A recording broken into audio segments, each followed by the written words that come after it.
Hey, good morning, Spectacular Misfits. Good Good morning. morning. Yeah, Arlen, tell us how you feel today, and then also introduce yourself a little bit. I feel great as usual. I'm not poor and begging for food, so That's that's all that legit. matters. I have food, so um, yeah, I guess introduce myself. Well, born in Taiwan. My mom's parents' side, they had to struggle because they were born in mainland China when crazy Mao was ruling the country. And they basically he took care of the northern region, but he didn't take care of the southern region of the country, and so we're pretty much all like scraping for food by ourselves without government help. So luckily, my mom's side's my grandfather, he has some jewelry skills, so he decided it's time to leave this place because he can't even find food. So they went to Hong Kong. They found a jewelry shop he can work at in Hong Kong, and then so they moved over there. My mom and them guys lived there for like 2 years. So she actually knows Cantonese very well. I don't. I don't even know a single word. So You talk about um, Cantonese, right? yeah, Cantonese. Because she lived in Hong Kong, she learned it. I never was there, so I didn't learn a single word. So from there, my grandfather, he kind of knew that Hong Kong would be taken over anyways because like the British was going to give it up to China anyways. And at that point, PRC's who's ruling China, so they're going to take it. So he decided to move along and ended up in Taiwan. Um, so luckily, we're still independent and we'll see how that works out in the future. But yeah, I work in a bank and doing IT stuff. It's not my dream job, but it pays the bills and I don't hate it, so that's a good thing. But my dream job would actually be like traveling the world, eating and basically become like a tour guide. But that apparently that doesn't make enough money to feed myself, so I didn't go that route. But that would be my dream job. So yeah, that's pretty much who I am. That's awesome, and that's the crux of what we're even talking about today. With our topic's employment, I'll let that cat out of the bag now. We're going to be talking about employment today. But yeah, you do what you can to survive, and then you've got your dreams on the back burner. Yeah. Byron, how do you feel today? And tell us about yourself. Oh, I feel fine today. Byron, well, I'm a son of a Honduran immigrant. My, my dad immigrated to the United States at 1982, my mother in 1997, and my maternal aunts immigrated in 1969 to 1970. Just to give some examples there, yeah. Yeah, I mean, I grew up in three states in the United States, were New Jersey, California, and Delaware. Yeah, I moved a lot, moved to several homes, several of them. Yeah, I'm a person who kept moving a lot. I've been to 11 different schools in my life, all that. Yeah. Yeah, well, look, I'm gonna apply a job as soon as possible, like today, Walgreens. Yeah. Wait, you're starting a job at Walgreens today? No, I'm gonna apply a job for me to Oh, do you're the gonna apply interview. for a job. Yeah. Okay, so Okay. you're gotcha. Okay. Well, good luck with that. It'd be awesome. But don't sell yourself short. You're a pretty smart person, so aim higher. Yeah, no doubt. No doubt. Uh, my name's Jason. I'm the oldest misfit and probably the most rudderless misfit. So I want you guys to interrupt me a lot today because when I was thinking about our topic employment, I kept writing down 100,000 jobs I've had, and honestly, I've rooted corruption out at every single one. That's not hyperbole to say. It's like, is everywhere corrupt? Like, I've worked at a lot of nonprofits that turned out to be the most profit driven enterprise I've ever encountered, each one more so than the last. So, about me, I'm very passionate about employment, which is to say, I'm very passionate about unemployment. My greatest joy in life has been being a dad. Uh, I'm a single dad, and I have been since he was very young. And so my whole life revolved around enrichment activities for my son. We used to look forward to our weekends and have a blast traveling all over Arizona. You guys don't know that we live in Tucson, which does have a lot to do, but some of the surrounding areas like Phoenix and Flagstaff, there's even more. Um, but yeah, we've been zoo members, and my little son thought it was his job to feed the giraffes every Saturday and Sunday. Like if we didn't go, they just wouldn't eat. So now that he's 16 and hanging out with me isn't his prerogative, I've been a little directionless again. Like, oh, what do I do now that my son doesn't need me anymore? Um, but on my own, I do like to exist in nature, and I do like to ponder the world's problems, even if I get frustrated a lot that, right, we think we have these ideas that could solve everything, but getting everybody on board is a challenge. But that's why it was my week to pick the topic, and I wanted to pick employment, and I wanted to hash out with you guys, what does employment really mean, and why is it so prevalent in our lives? It seems like so many people hang their identities, hopes, and dreams on employment. Um, and let me just say, a lot of my worldview has been shaped by experience, but then reconfirmed for me as the time I spent as a kindergarten teacher, because you see these little souls coming into their own and trying to find their place in the hierarchy. And I think you can extrapolate those observations to society. And so to kick off our conversation, let me just give you an example of the kindergarten playground and how I think that relates to employment. Everybody in my class, I was the teacher, all my kindergartners more or less do their work. Some didn't, so maybe they owe me 5 minutes of their recess, but get them lined up all nice. The door flings open and off they go. They're on the playground, which we could say represents the world now. They're out there and there's limited resources, and everybody wants to acquire the best deal for themselves, which with limited resources means they're going to encounter the need to advocate for themselves, and they're going to encounter the need to cooperate with others, right? There's only so many toys. Only so many people can be on the swings at once. There's some boundaries you can't leave, even though whatever's happening across the street might look super fun. There might be a dog running around over there. So they exist and they want to maximize their own benefit.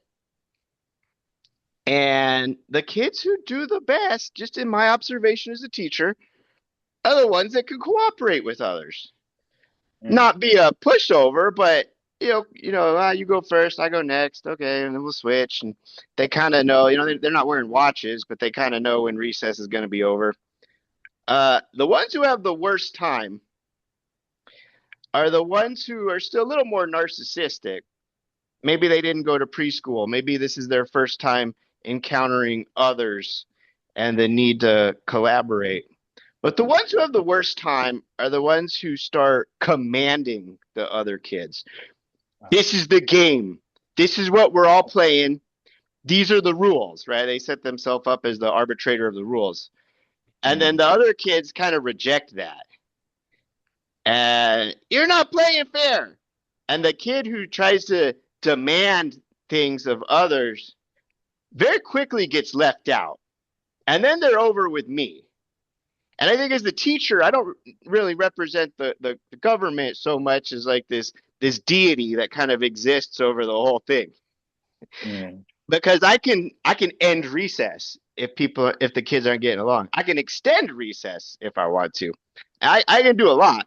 But in that moment when I got a kid who's been rejected from the whole thing, I usually offer them wisdom. Well, why do you think the other kids don't want to play with you?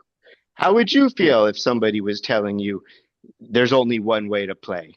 And usually they do some self reflection and then they can return to the Milu and they can be a little more agreeable. Mm. So how I think that relates to employment is we've reached this point where the ones who try to command everything are now rewarded. They're not going through that cycle of being rejected and having to rethink their ways and having to go back out there and cooperate. The ones who are making those demands and telling you how it is and this is what we're going to do and it's my way is the only way. Those are the ones that are being rewarded right now. Mm.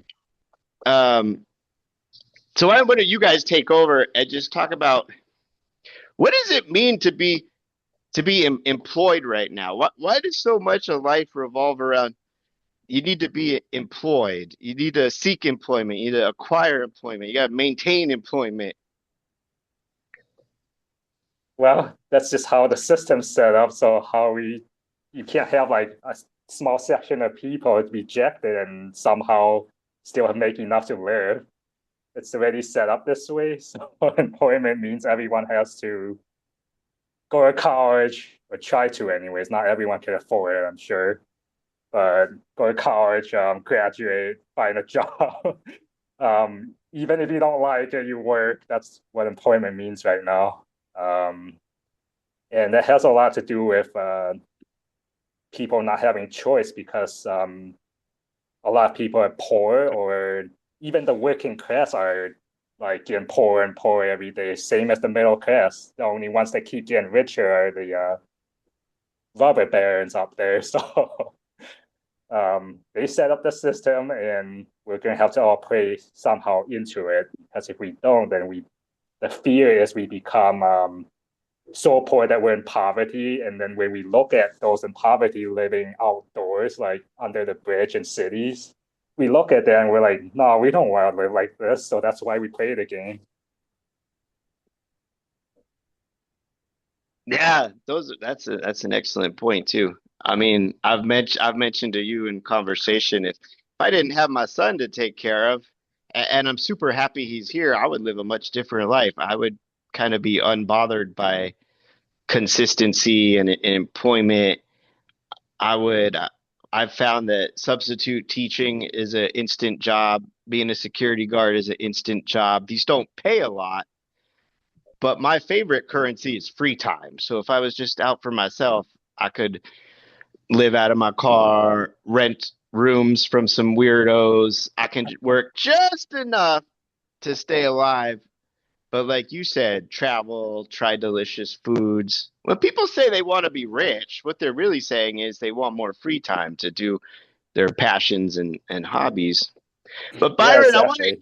I want to hear from you, Byron, because you're a college student, so you've kind of, if we stick with my kindergarten class example, you've put the work in, and that door's about to fling open. It's fucking recess. Like, what's your goal? What are you working on? What's your perspective as the youngest misfit who's looking at having to find employment?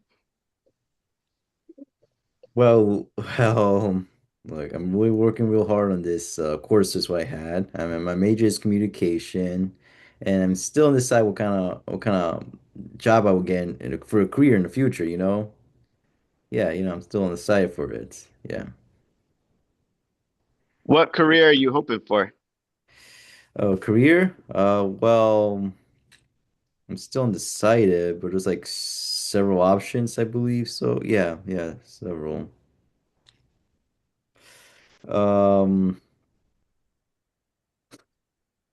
I would say for me the best I would say media or culture analyst, I would say. I'm still looking for employments in the future if I graduate university, yeah. I mean, if you graduate, Yeah, I of mean, course if you're you gonna. will graduate, come on. Yeah, don't worry. I mean, if I could do it, Yeah.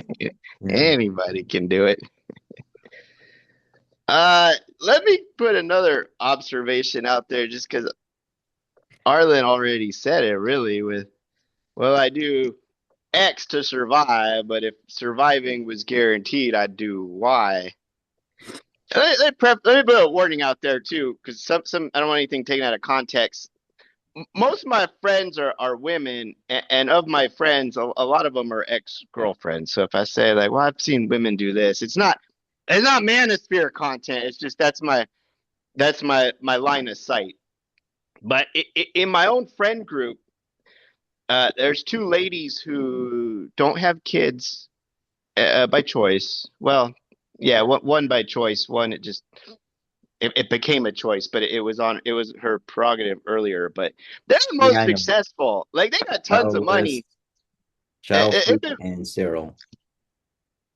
Yeah. Well, don't say names. That's not. They're not name calling. Just give me vocabulary words, you know? But so I have these two friends that are wildly successful in their careers, but they're the ones that hate their job, and they're not getting a lot of life satisfaction. Like they can't enjoy the things they want to do because of the concept of the golden handcuffs, right?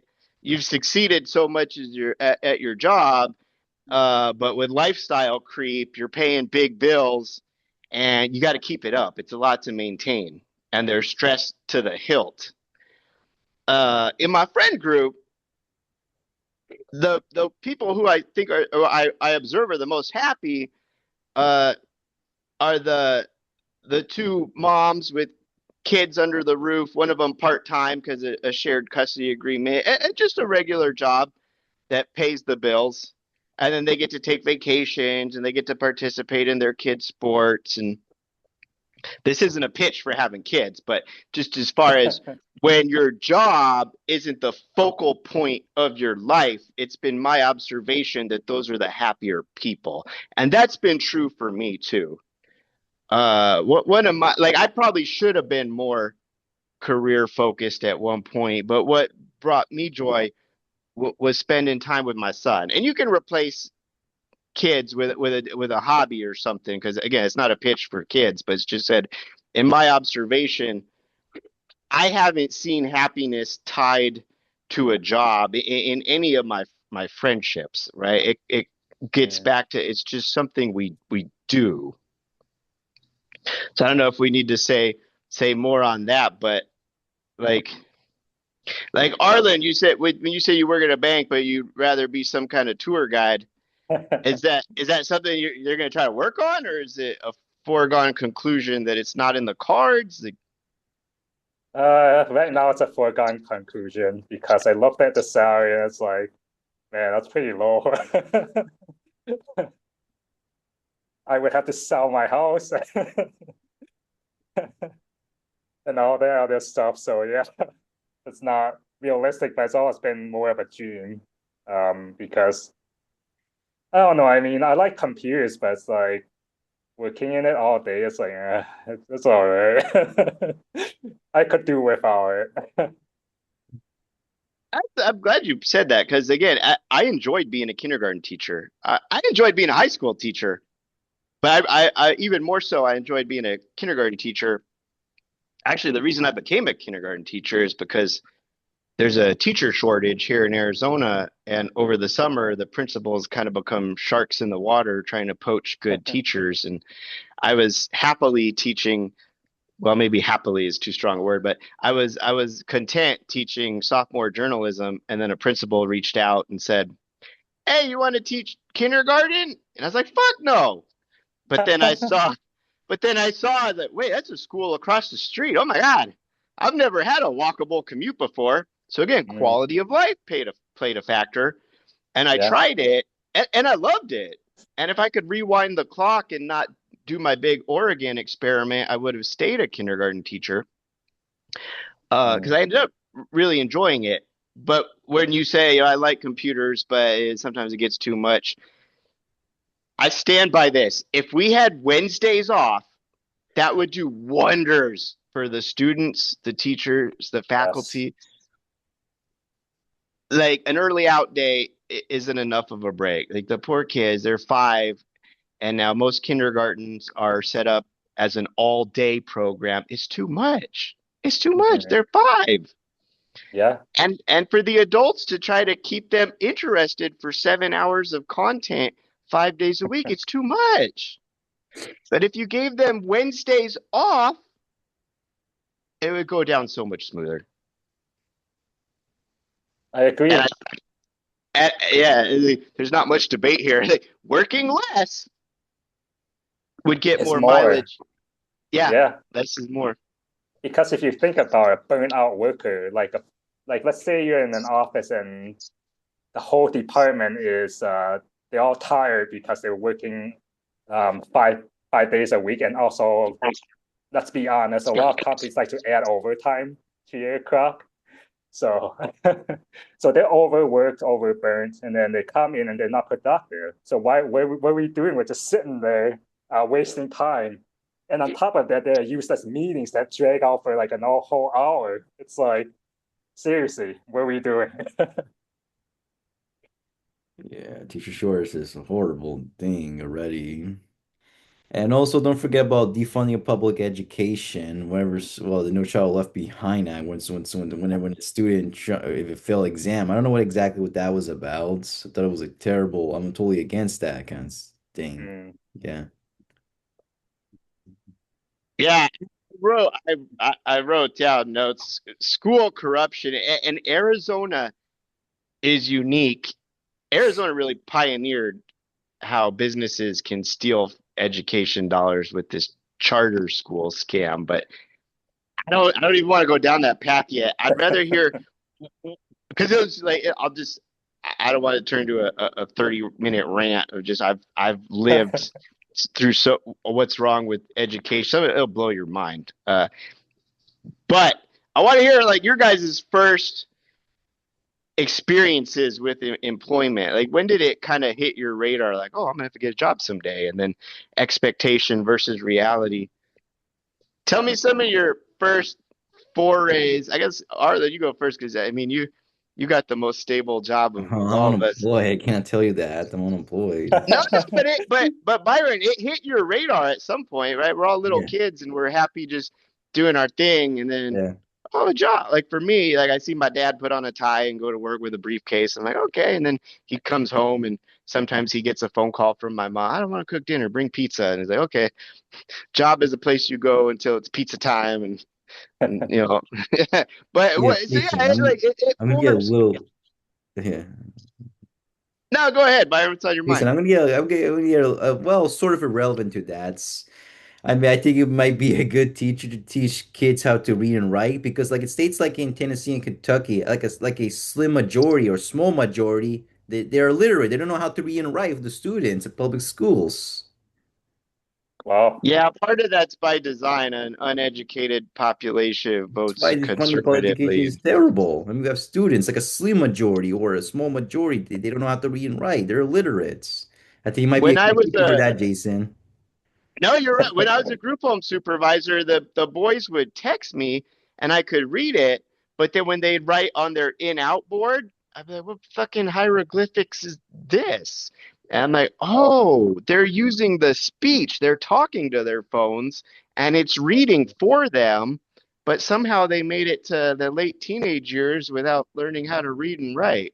I mean, No, you're absolutely right. But wow. yeah, go ahead, Arlen. Your first these are from poor Well, states, and these are from secondary schools. well, before I get education should be into another. that, yeah, I did not know people are illiterate in some of the states like that. I didn't know that. That's We education should be its own podcast at some Yeah, point. okay. But yeah. other your first employment venture, like expectation versus reality. Like I'm young Well, Arlen going out to get a job. Like tell me about that. my first job was actually in high school. Just randomly worked in like a 7-Eleven down the corner because we have like so many of those everywhere. And yeah, that's one of those jobs I hate. Because you're just Why'd you sending, hate working at 7-Eleven? I mean, it's such a happy place when I go in as a customer. uh, yeah, costume. I like it as a customer because it's so convenient. It's like in every street, but at least here. But when you work behind the counters, it's really annoying. It's like you just sit there, do nothing pretty much, and just wait for customers to take a bunch of stuff and you scan it through. It's like, what am I even doing? It's so brainless. And you do that all day, and it's like the same pattern over and over. Yeah, I can guarantee everyone will hate it. But This this was in Taiwan. yeah, but my first real job actually was after I graduated from in Wisconsin, and I actually worked at the Social Security Administration um, as like a IT intern or whatever. But I hated that job too.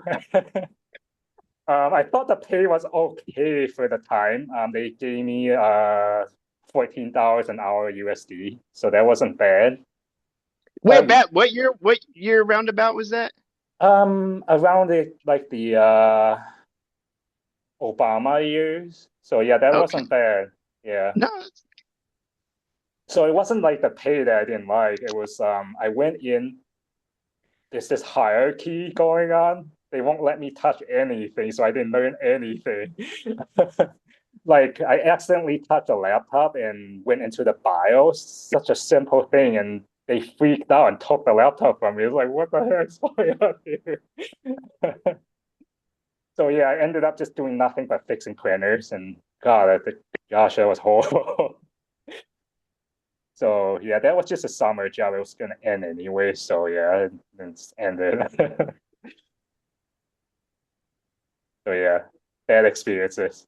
Okay, yeah, but I mean, hey, let me ask you this though about the 7-Eleven. Here, if you work at a Circle K, a 7-Eleven, a Quick Trip, the gas Mm. station jobs, there's the stereotype that you're going to get robbed.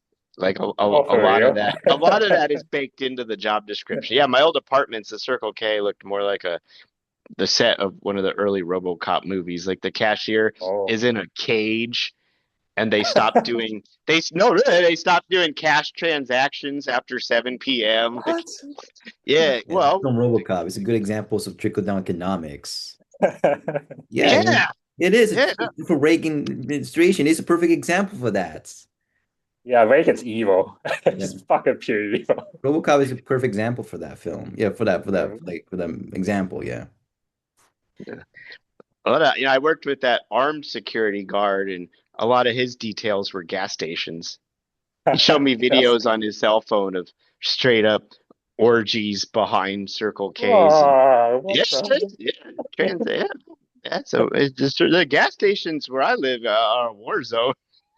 So Well, 7-Elevens are like gas stations in the US, I think, right? Yeah. Maybe not. Oh, Yeah. you don't have. We have well, some that don't have pumps, but yeah, Mhm. a lot of them have pumps. I mean, Yeah. these 7-Eleven is the most common convenience store in the United States. I mean, the others they don't have 7-Eleven. Like for me, I live in a tri-state area. They have Wawa, but like in the southeastern, Oh. they have Bucky's, the one with the beaver mask. I don't know, beaver mascot, whatever. There's a Byron. There's a road sign here in Arizona. It's like nearest Bucky's 2,000 miles. Like, why would they put What? that there? I've never been to a Bucky's. It It's a sounds convenience awesome. store like 7-Eleven or Wawa. I mean, it Yeah. happened in Florida. Yeah. No, we don't have them here. So who would Um, drive 2,000 miles for that? That's yeah, I ridiculous. don't think. Okay, well, I was gonna go to the aquarium 2 hours away, but I better see this Bucky's thing through now that I've seen the sign. But Byron, you've never have you had like my brother and I, we would go and collect the errant golf balls from the desert and then pull our little wagon full of golf balls up to the seventh hole and try to catch the golfers and sell them a bag of practice balls. Like, little kids start experimenting with capitalism. So when did needing employment hit your radar, and what were your first thoughts about it? When? Okay. For me, as someone never been unemployed before, I do want to gain money to benefit myself because if I've never been employed, what kind of employments I would get well, for university graduates, I would not be qualified. Yeah, I'm 23 years old. I mean, I really need it. That's be the reason for me. And well, for me, as someone who has with autism, disabled, they say Walgreens is the best for me for doing that. Yeah. I mean, worry how would I interact with to I don't know customers or whatever. Well, for me, well, having autism, well, I can be a socially awkward person. I mean, yeah, I mean, there's this actually was part of me of having autism. I say like random facts that other people not notice. Yes, yeah, and I Here's a real example. What are you gonna do when somebody hands you a sweaty hand fistful of dollar bills out of their bra? oh what what What? I, you say sometimes the interactions dealing with the public. I've had that. You go, okay, that'll be 14 whatever, and they hand you a fistful of sweaty, nasty money. um. Oh.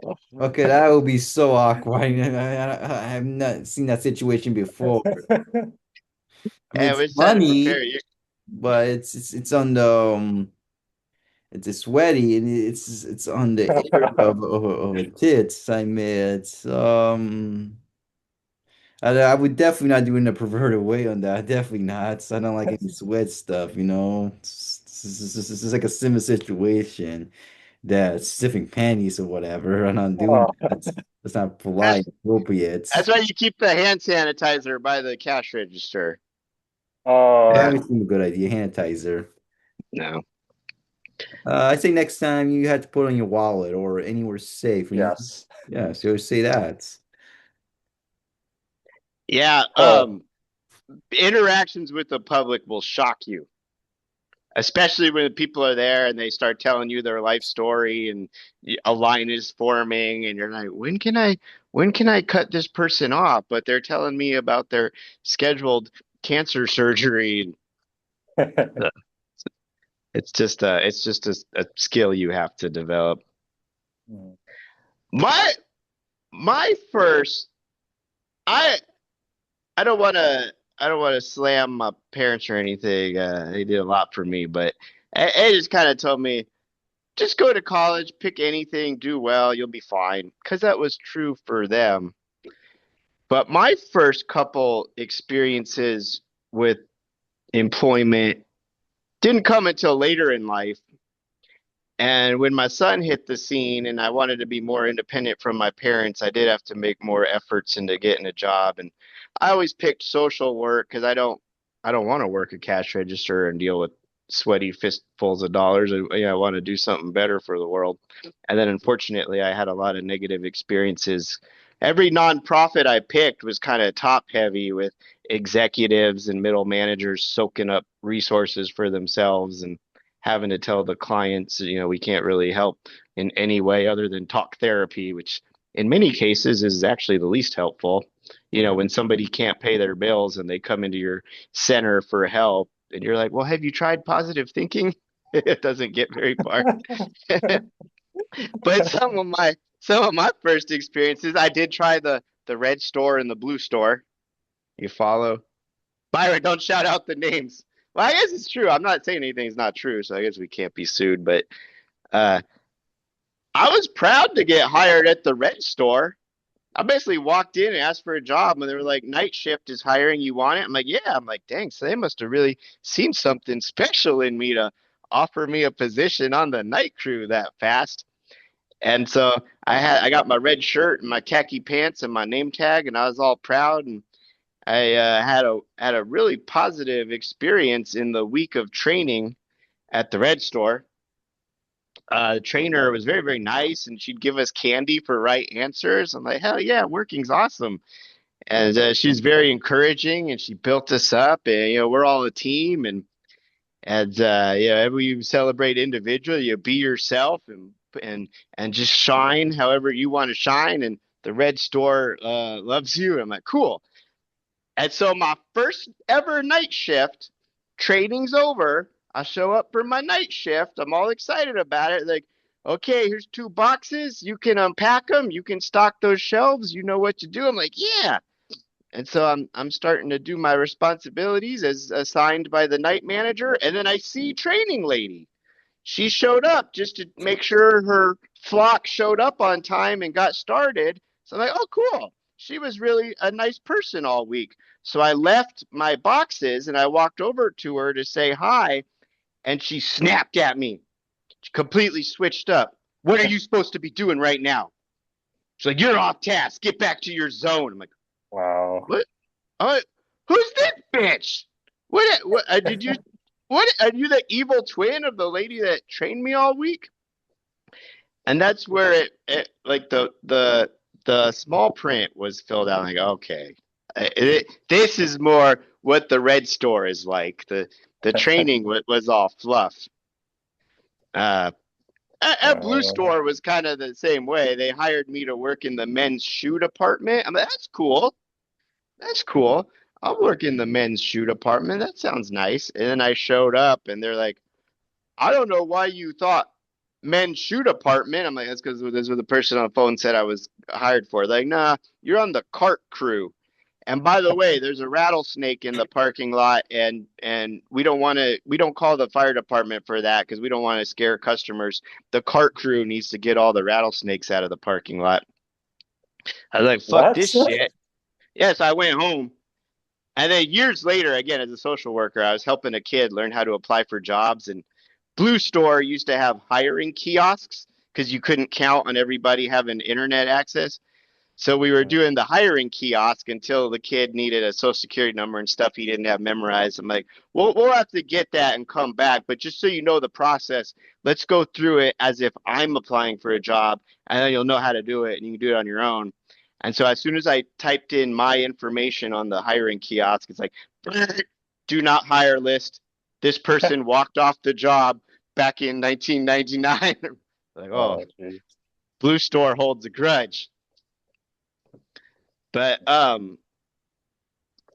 yeah, I mean, every place I've worked has been kind of punitive like that, right? You kind of beg for a job, and they kind of sell you on the benefits of working there, and then as soon as you start, it becomes super punitive. And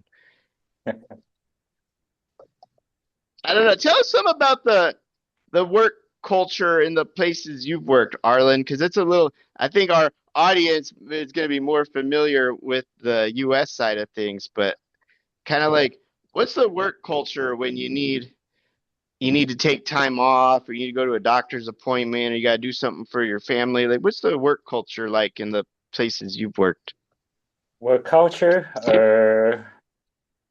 it could improve in my opinion because like in Taiwan it's very orderly, like everything's like it's not messier. There's like no messy or anything like that, but the downside to that is a lot of companies they want to extract as much as they can out of you. So uh in terms of the negative aspects, it's pretty much they do give you a lot of time off, but a lot of times you don't get to use them all because you're like seen as important there. So then you have to kind of just stay there, and they give you overtime and stuff like that quite often actually. And that's the area I really don't like, and I think it needs to change.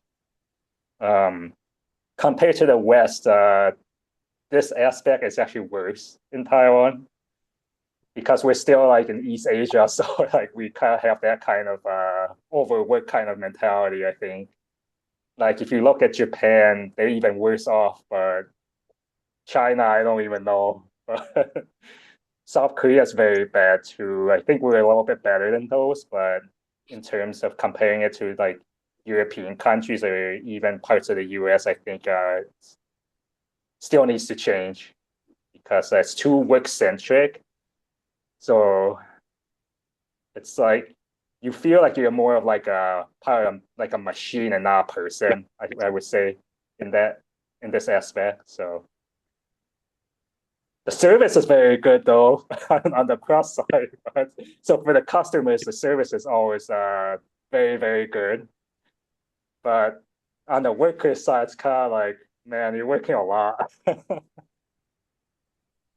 Yeah, where you say you feel more like a machine than a person. I Yeah. couldn't agree more. Again, when I escaped the kind of work landscape of what's on par with the red store and the blue store, my first professional job actually kind of set my expectations too high. I worked for a pretty big nonprofit.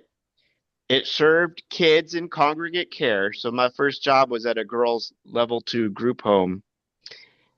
But the CEO was a chill ass dude and he had a big heart.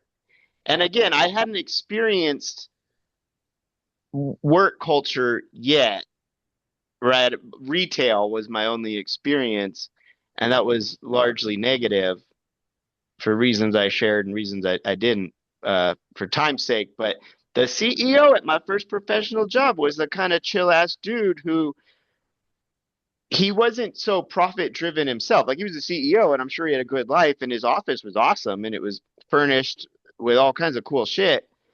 But he was older, and he'd let you cash out your PTO so you could work and get paid, but you could also say, you know what, just put those 40 hours in my bank account. He's like, yeah, sure. Most places don't let you do that. You know, you're like, that's my money. They're like, well, no, it's not. It's an expense for us. It takes away from our profits. No, at that company, you could cash out your PTO, and he'd send messages like, you know what? We were fully placed. I forget the lingo now, but when all the beds are full and we're getting money from the state to watch these kids and bills are paid, he'd say, "Merry Christmas! Everybody gets an extra day's pay because we can afford it." Like that was my first experience with a CEO. And sometimes he'd say, "Hey guys, we'll have a Christmas party." He really wanted to take care of his people because his people were in the business of taking care of others.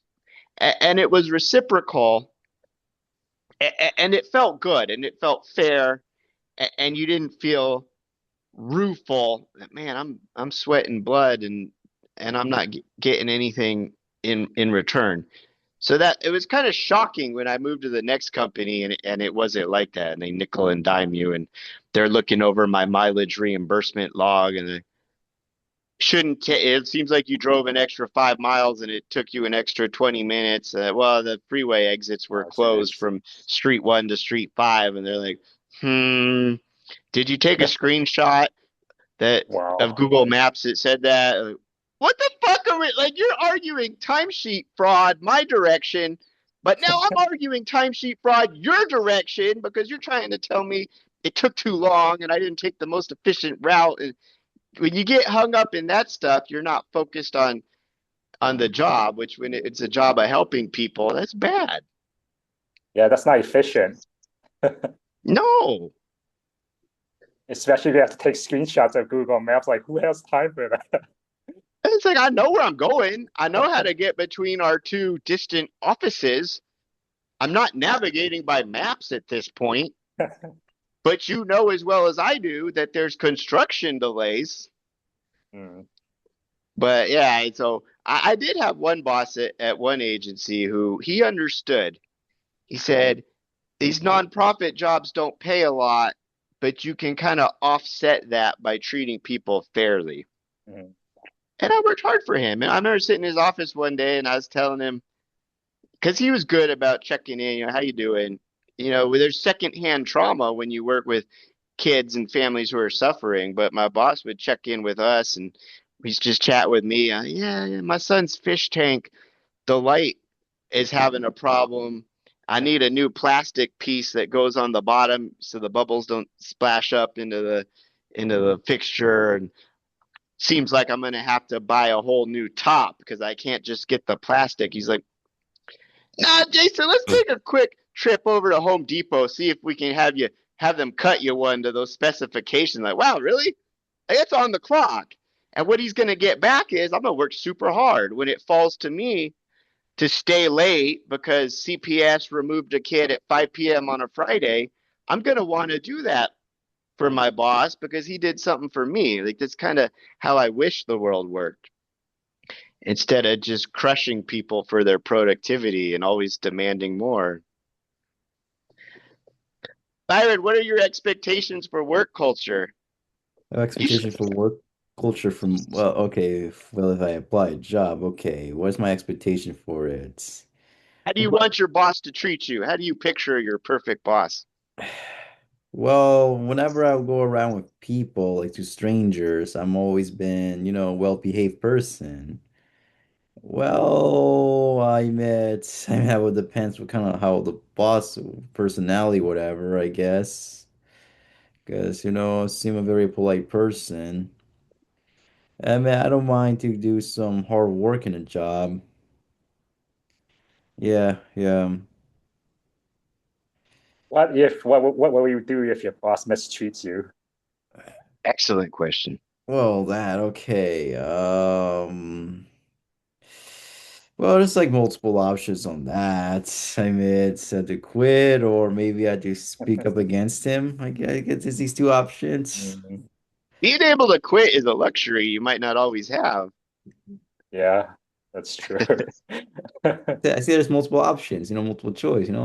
Yeah. I'm a big fan of the rage quit, but I always kind of know in the back of my head, if push comes to shove, I don't think my parents would let me die. But What about speak up against him? some people It's can't just quit. You got to make it work. So your turns out your boss is an asshole. Like, how are you going to handle that? well, what do you think? You think there's gonna be some unit strikes or whatever? You're going to escalate to a strike. Unit strikes. Or what, you gonna All right, now we're on the same page. what are you gonna do? Sue him? Well, I mean, valid. You can get. I mean, there's been mass walkouts. You hear it like I've gone to get something to eat, and there's a sign on the door that staff didn't show up today. I'm like, good for them. Yeah, unit strikes. What are you gonna do? Sue him to have justice? Suing might be hard as playing into their game. They'll probably Yeah. win. I mean, we can't just defame him, whatever, falsely accuse him of sexual I misconduct, know. whatever. Is it It would be us. microaggressions? Byron, do you know what a microaggression is? Microaggression, heard that word. I don't know how to use it. I don't know what that means. Yeah, I'm probably not using it right. But let's say your boss is an asshole, but you need your job and you don't really have a way to outright tell him off to his face. You do little things in the background to sabotage him, like he's making his coffee, you'll go like secretly unplug it. It's just gotta get your do whatever you feel to like balance the cosmic scales. Okay, I don't know if you've seen that. I don't know if you've seen that film or you've seen that scene. It Oh, was in the movie Mallrats when the main character giving dark chocolate to the boss, and he put his hand right in his anus, and then the oh boss God. might get sick. I don't know if you've seen that movie Mallrats. Yeah, You saw that yeah. movie? Mm. Yeah. I mean, that's a hopefully somebody's a good person because they feel intrinsic value, but be a good person because you don't want people to fuck with your food is valid. Mm. Yes, this is all shit in his anal germs Yes. and then dark chocolate candies, whatever. Oh. Yeah. Uh, yeah. Wow. But I like that none of your answers were just like put my head down and take it. Oh, It's hell getting no. Like a harder. bitch. No, it's getting Definitely harder to not. advocate for yourself these days. And Yeah. let me check the time. Oh my gosh. Did it. Barely scratched the. So let me the landscape of employment, right? And this is U.S. centric, but the government just prints money. Like money's fake. It's fiat currency, and they just push it out there. And the people who exist above that system can just enjoy how hard everybody below them is working to keep the wheels moving and then go on vacations and their hotels are Mm. staffed and their planes are flown. But then the people who are under that system, right? Here's where the government's printed all this money and it's floating down, and everybody's got to kind of do what they can to get to it. And then it starts to consolidate with the people and the organizations who curry favor from above, and they hoard more and more. Mm. And now we've got corporations that are so powerful, they're like, you know what? We don't even need fiat currency. Let's create our own cryptocurrencies. And now they can just delete people from the economy, right? Let's say I'm a successful engineer or successful doctor, and I got my little 401k and my retirement. And now people can just pop, like you lose everything you thought you had because money's fake. People are pulling these levers. Like there has to be some exchange of goods and services to keep people healthy and fed, but it's bloated into this out of control system that benefits fewer and fewer people. So we all want, like at Shaq, right, the basketball player who really good. He's paid to pitch every product and service under the sun. Like good for him. He's really a king of capitalism. But he says there's only five real jobs: doctor, police officer, teacher, nurse, firefighter. He's got a couple examples, and he's right. Uh, Everything else is just kind of bullshit. And Byron, you said a minute ago, like I'm not afraid of hard work. I'm willing to work hard, but you want fairness in return. You want to be able to buy your stuff. How do we fix employment? I'm gonna turn it over to you guys. How do we fix employment right now with the wealth hoarders and the fiat currency and the depressed wages? How do we fix that? Well, I think we should get collective bargaining. I mean, we should have that. Yeah, collective bargaining, Yeah. To hear the voice of the unions, to unite, Yeah. They'll send people who are anti-union to crush unions. That's for sure. No, they That's what do. they'll try. When I've seen all those little jobs I worked at the red store and the blue store, well, first things they do is show you an anti-union video. Mm. So yeah, the question is still on the table. How do we fix it? Like that's going to happen. You start to organize, and then the anti-organizers come in because they want to fight like hell to keep the system that's disproportionately benefiting them. So how do you fix it?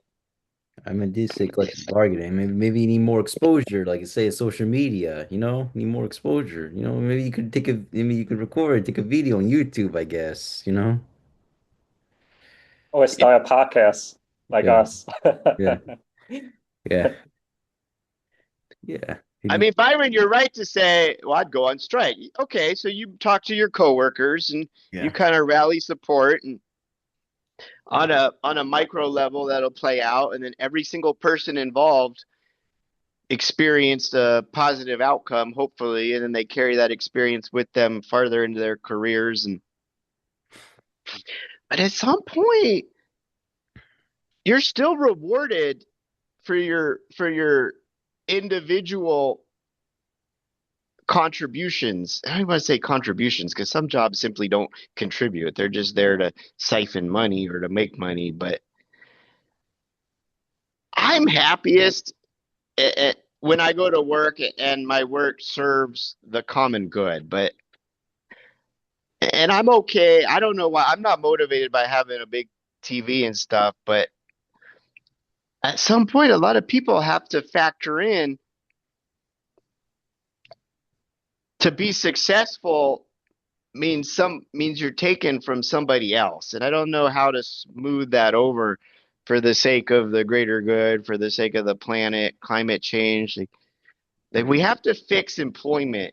People work too many hours for not enough money, and everything they need to live is too expensive. And those are the guardrails that a good government is supposed to put in there. Like we can talk about how much we hate capitalism, and the critics will say, well, capitalism is the system that leveled the playing field more than ever before, certainly against kings, queens, warlords. Like it's never been easier to go out and be successful than this moment in time. And to some extent, that's true, but it doesn't mean it's a good system because now that we're in the later stages, it's kind of defaulting back to kings and queens and Yeah. warlords. Uh, and the government, even like we have a malicious government right now, an antagonistic government, but even a good government, it doesn't have the power to control these corporations that we've let get so big. So how do we fix employment? Guys, Byron's willing to work hard and he wants to get fairness in return. I don't Well, want Byron to go through some of the horrible employment experiences I've had. I don't want my son and nephew to either. Like, you got people willing to work hard, they want to contribute, they want a fair life in return. Like, how do we fix it? well, if you want fairness in like a U.S. example, you have to have politicians that want fairness. Right now, you have a Congress where over 50% of them do not want fairness, and they want this unregulated capitalism kind of thing, where it's in a sense it's not even capitalism anymore because in capitalism you're supposed to be pro competition. But it's gone to the point where you're anti-competition, where the big just buys off the startup so that no one competes. Yeah, And United States, these dark money tickets, just monopolies and yeah, oligopolies, and there's no free market, there's no competition. So it's corporatism in the United States. So we call it yeah, yeah. It's corporatism. more It's worse than corporatism and not capitalism. capitalism. Yeah. Yeah. Worse than neoliberalism, and I say much worse than capitalism. Yeah, Mm. yeah, that's what it is.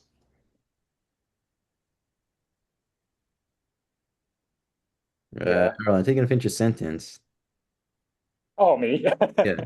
Yeah. Yeah, that's my point. You have to have a government with a lot of politicians that actually believe in a fair system. If you don't have that, how are we going to change anything? So I still say the most important thing is still to vote in the Democratic primary elections to reshape the Democratic Party. That's my opinion. And that's why I like talking to you guys because with my therapy background, right, a person has a big goal and it's a great goal, but what are the steps? Remember, what are the actionable steps? It's like, yeah, we want people pick a job that'll give them some intrinsic value. Okay, everybody's got to work, but you want to be rewarded fairly, and that's just not the system we have. The system we have right now is very punitive. Oh, you don't want to do that job for minimum wage? Well, guess what? I got 15 people who will. Well, that's probably 500 people who will. Because the people at the top need to give up some of what they have because the fact that they have it means the system is broken. All that money was deposited to individuals or corporations when it really was meant to be moving around the system and greasing the wheels for everybody. And we're at a crucial moment where not fixing it is going to render the planet uninhabitable. But there's such a grip that the malfeasance has on the system. How do we loosen that grip? Yeah, okay, Arlen's telling us you have to elect progressive people at every level, and they're out there.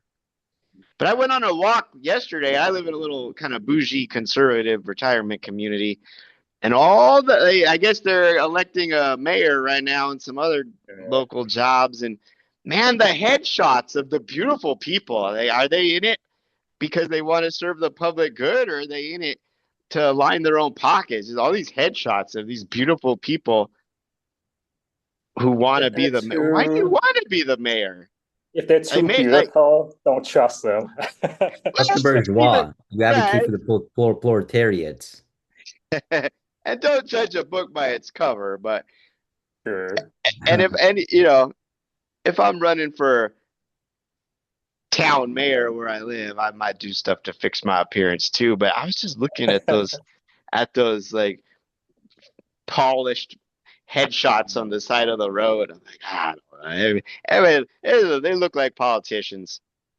How do we I don't know, get? man.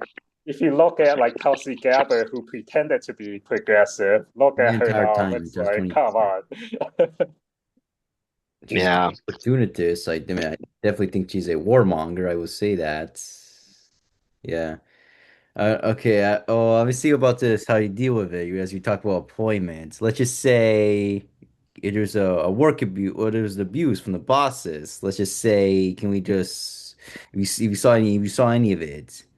Well, we got a blackmail by recording, taking a video and voice recording. You gotta expose it. Oh, You know, you might have to share it to your friends, someone you trust. You know. that's very smart. Yeah, Yes. yeah. You take a video or a voice recording, you share to your friends, and you're gonna blackmail this boss. If there's a abuse, you know, it's a good idea. I like isn't that that. I like Dolly that a Parton lot. 9 to 5? If Byron's gonna have like a video camera on his glasses, But this is not like this Byron doesn't Lululemon take thing. shit. Yeah, Yes, all you got right. use technology to your advantage. That's true. Yeah. As shit becomes more unfair, the bottom class is gonna get more resourceful. What would it be like before smartphones invented? When you use like a video, well, a video camera on a Walkman or Discman. Yeah. Hey, we're running out of time. Let me switch it. Let me throw you a curveball, Byron, because Yeah. I mean I know you're a smart guy and you're gonna be a hard worker. Let's say you find yourself as the manager, and now you got some employees that are coming in late and they're rude to customers. Now you're in the position that you've got some subordinates who are abusing the system, but from the other direction. How are you gonna how are you gonna straighten them out?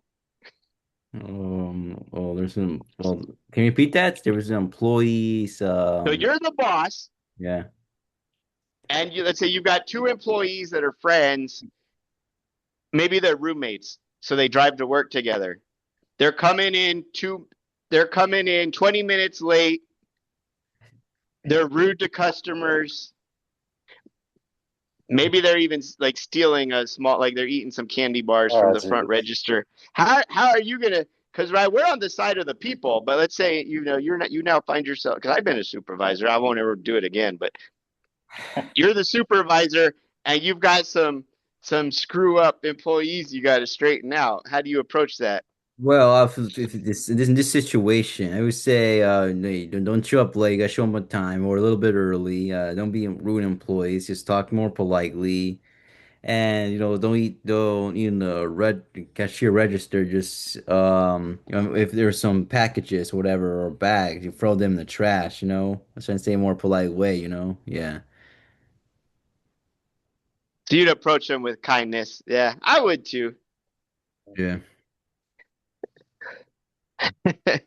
Anybody? Damn, the hour flew by. Yeah, We need. maybe our podcast needs to be 3 hours. Yeah, we got a lot to say about employment. Mm. Arlen, what do you how do I don't know how to close this episode because it seems like you could talk about employment forever. So why don't you just bring it home for us with some hopeful messaging about employment and all the people out there who feel like they're just grinding away. Well, I think as long as the US is the currency reserve, the whole world is kind of using the USD, so we kind of all have to continue with this kind of system. So I think for this to change, it would have to change in the US first, to be honest, because you're the world currency. So if you keep printing money like it's water, just keep printing and printing and print yourself into debt and everything. Oh yeah, uh, it's printing money. yeah, nothing will change. So I think um, I think employment can change if especially if people are too tired. When people get too tired and just kind of like lay down and give up, I think that's the time when you will see a lot of places short of staff, and then they'll realize that they can't do this anymore. But of course, they're going to use AI as an excuse to scare us, saying if you don't work, we'll just use machines. But honestly, their technology is nowhere near close to happening to replacing real humans because there's still a human touch that those machines lack.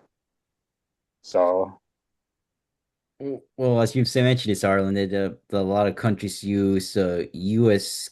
dollars or currencies, whatever. You know that? Yeah, yeah. I'm like, would say in country of Ecuador or whatever, they use that.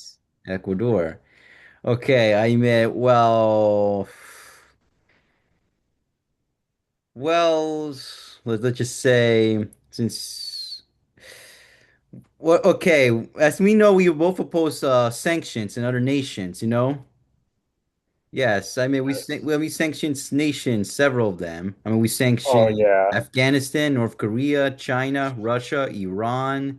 yeah, We should have sanctioned Syria, Iraq.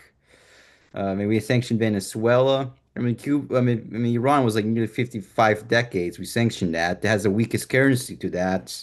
Cuba, we sanctioned yeah, the nation like nearly 7 decades since the 1960s. yeah. Yes, yeah, I don't want to hurt That's a them problem. economically. And like, Yeah, well, that is a yeah, but when I problem. were in the Iran war, I mean, since Trump lift up sanctions of Iran oil to do business. I mean, then JCPOA, a little bit off topic. JCPOA, it removed some sanctions of Iran. And yeah, and during the Russo-Ukrainian war, I mean, Donald Trump just lifted sanctions of Russia oil there, lifted up there. I mean, I don't want to hurt individuals economically. I mean, there's nations that's okay then. I think we gotta go far enough. I mean, we have to sanction Israel. I mean, Israel could rely on the United States, our taxpayer dollars there. We gotta sanction this. It seems like these brainwashed citizens in Israel seem like a large majority of them advocate those atrocities, of what Israel done. Like a large majority. Yeah, I went to make it more fair and equitable for the whole world, smoothing things over. I think it just gets back to, we're kind of learning through the pain. When you've been privileged, equality feels like oppression. But yeah, we need to take a look at some of our punitive behaviors towards the other countries. Guys, that's an hour. Yeah, oh yeah, Yeah, Harlan. Is this sanctions should be used very limitedly, like wherever used in war, or depends on yeah. like citizens, like a large majority are bad people. They were like brainwashed. They advocate horrible things. Would it used very Yeah, limitedly? We can't use war on right. Russia and Iran, but we have to. The nation say, "Oh, we got to sanction Israel. We got to sanction that." Yeah, we can't just sanction everyone that goes against like our government's point of view because then you're just punishing whoever is in your way, and that's not how sanctions should work.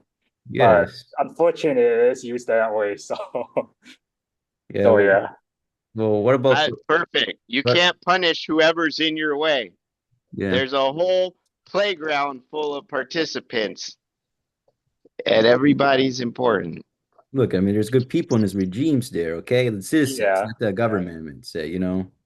Right. The government and the people always have to be separated because you can't say one a government represents all the people. That's not fair. Yes, I mean you can't put it together. The citizens, the government, the country. What's the like the land diversity, whatever. Although the Asian, so I don't know, Yeah, civilization, the infrastructures. Yeah, Hey, yeah. Byron, yeah. we got to go. So, what are you looking forward to this week? Oh, I'm looking forward to this week. Oh, maybe I guess for education. Remember talk about the literacy rate or how would be best for you have to be the No, no, individual the you got smartest. 7 days. Hey, you got 7 days ahead of you. What's the one thing you're Yeah, looking forward individuals to gotta be this week? smarter. I hope people get smart in the future, in the future, education, why intelligence is important for the survival of we human beings. Okay, I I would love say it. that. What comes to my Arlen, mind. what are you looking forward to in the week ahead? Week ahead. Just I guess food is my biggest thing. I just like eating. Thought you were gonna say that. You delivered. Yeah, I'm gonna not be I'm gonna steal yours too. I'm looking forward to a good pizza. There's a Mm. there's a pizza place I want to try. Maybe you'll try it with me someday. My son went with my parents and he refuses to go back, so I haven't gotten to go back. He said he picked up his slice and everything just slid right off. Oh, that's And not right. for him, that's a deal breaker. I'm kind Mm, of curious.